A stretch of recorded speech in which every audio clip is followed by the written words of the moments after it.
ஓம் சாந்தி.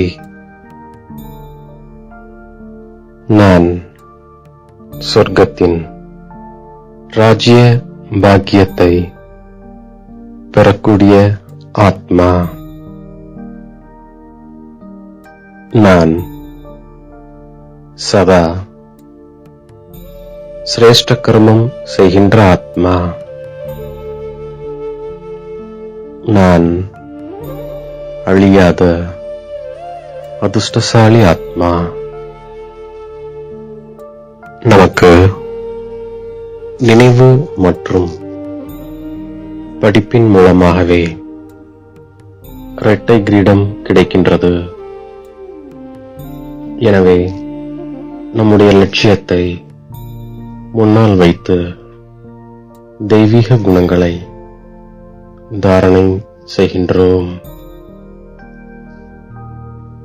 தந்தையைப் போல பலன் எதிர்பாராத சேவையை வேறு யாரும் செய்ய முடியாது. எல்லையில்லாத தந்தை வாடகைக்கு சிம்மாசனத்தை எடுத்து நம்மை உலகத்தின் சிம்மாசனத்தில் அமர்பவர்களாக ஆக்கிவிடுகின்றார். நமக்கு எல்லையில்லாத ஆஸ்தி அளித்து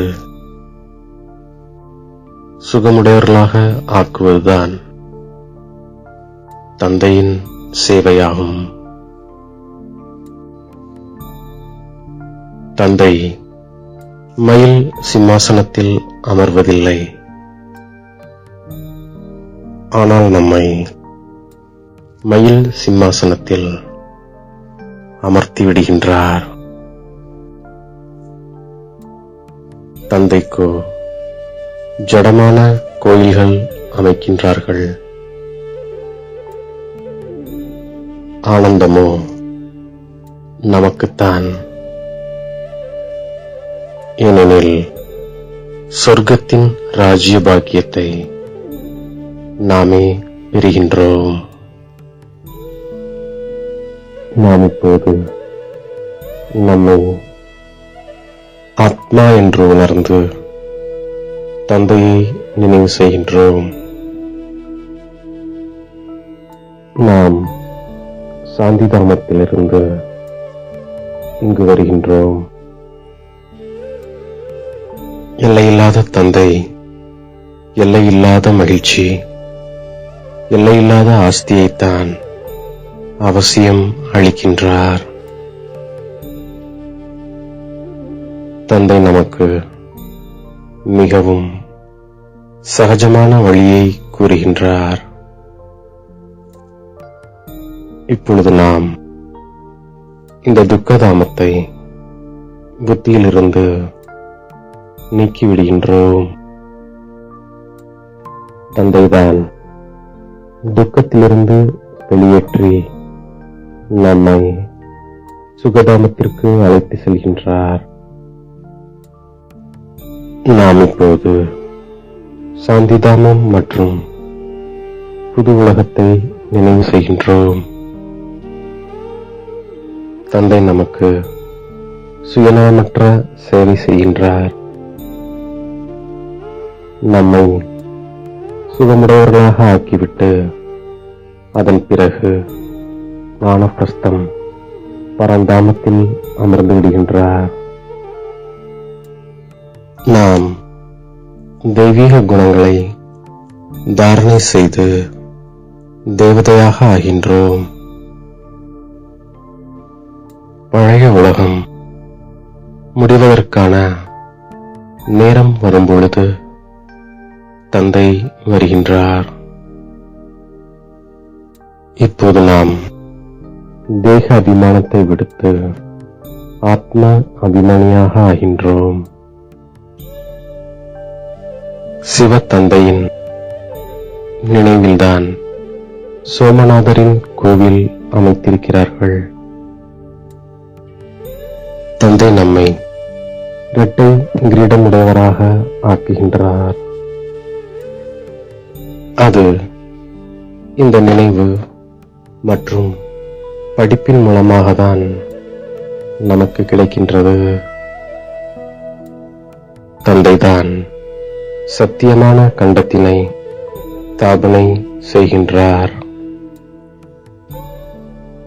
இப்பொழுது தந்தை மூலமாக குழந்தைகளாகி நமக்கு பலம் கிடைக்கின்றது.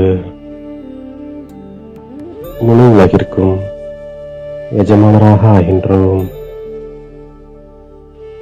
முழு ஆகாயம் பூமி நமக்கு கிடைத்து விடுகின்றது. முக்கால் கல்பத்திற்கு யாருக்குமே நம்மிடமிருந்து பிரித்துவிடக்கூடிய சக்தி இருக்காது.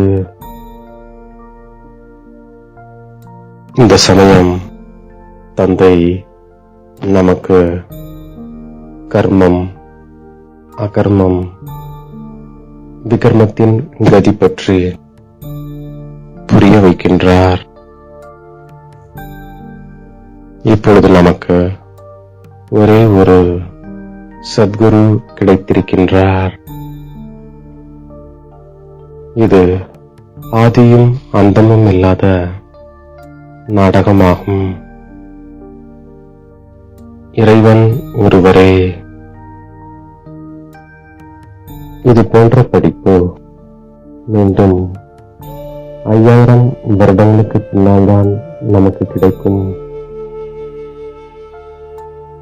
அதிர்ஷ்டசாலி குழந்தைகளான நாம் அழியாத விதிமுறையால் அழியாத பிராப்திகளை பெறுகின்றோம்.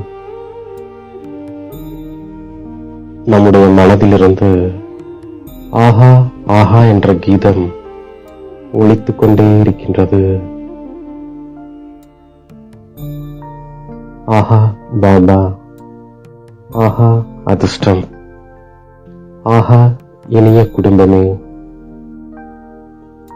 ஆஹா மங்களகரமான சங்கமிகளே என்று ஒவ்வொரு செயலிலும் ஆஹா ஆஹா. எனவே நாம் அழிவற்ற அதிர்ஷ்டசாலிகளாக இருக்கின்றோம். நம்முடைய மனதில் ஒருபோதும் ஏன் நான் என்றெல்லாம் வர முடியாது. ஏன் என்பதற்கு பதிலாக ஆஹா ஆஹா மற்றும் நான் என்பதற்கு பதிலாக பாபா பாபா என்ற வார்த்தையே வருகின்றது. இந்த துக்கதாமத்திலிருந்து புத்தியோகத்தை நீக்கி புது உலகத்தை ஸ்தாபனை செய்யும் தந்தையை நாம் நினைவு செய்கின்றோம். மேலும் சதோப்பிரதானமாக ஆகின்றோம்.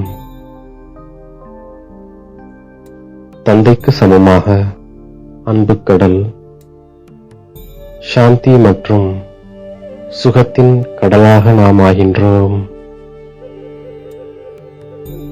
கர்மம் அகர்மம் மற்றும் விகர்மத்தின் கதியை அறிந்து சதா நாம் சிரேஷ்ட கர்மம் செய்கின்றோம்.